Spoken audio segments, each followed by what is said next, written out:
The year was 1913. Woodrow Wilson was president, and powerful banking interests, who had been trying for years, finally achieved their long-term goal of a silent coup d'etat by taking control of the American government. The first thing they did to accomplish that takeover was convince Secretary of State Philander Knox to lie to the American people and tell them that the 16th Amendment, the Income Tax Amendment, had been legally ratified by the states when it was not. The bankers knew that this tax would ultimately end up in their pockets. Because of this fraud, the American people were led to believe there was now a tax on their labor. Congress and the President are completely aware of this fraud, and it was even cited in a recent court case.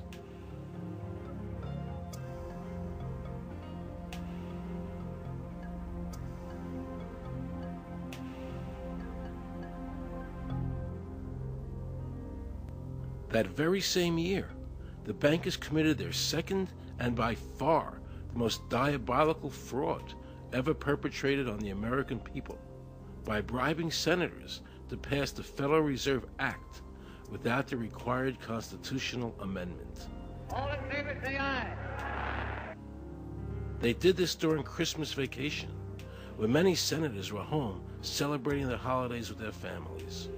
And that's how the unconstitutional Federal Reserve Act came into being. They were very clever, and they understood that whoever issued the money for America would control the government. The bankers won, and the American people lost, because most politicians will sell their soul for $1. And now the Federal Reserve could issue dollars legally.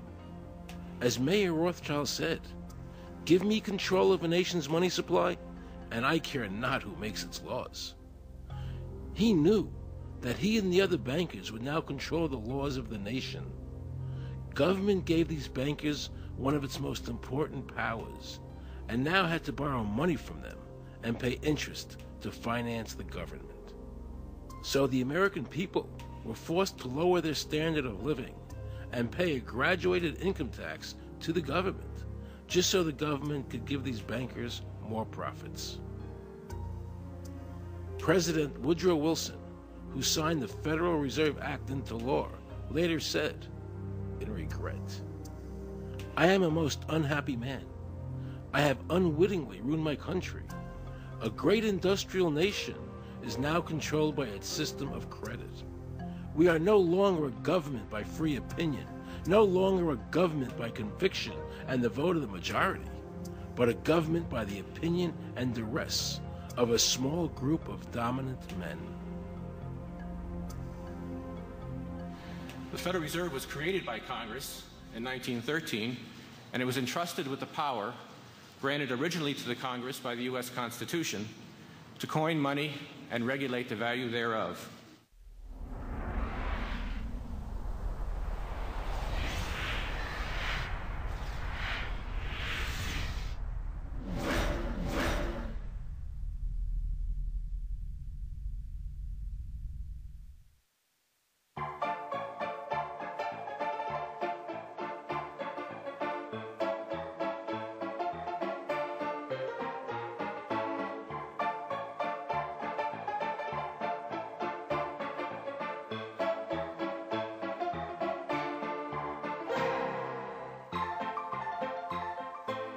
What's your name?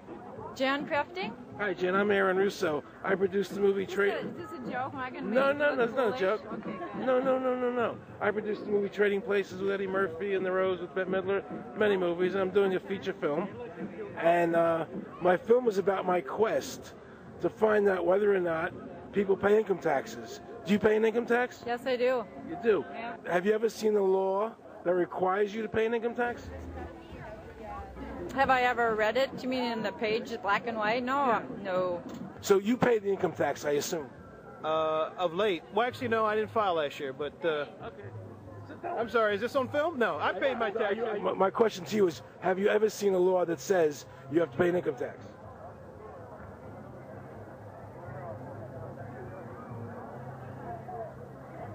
The law is that guy that wears that badge and a gun. That's the one that puts you in jail. That's the law. Actually, I can't stand the IRS. They're evil. Do you have any fear of the IRS? Not really, because I'm Canadian.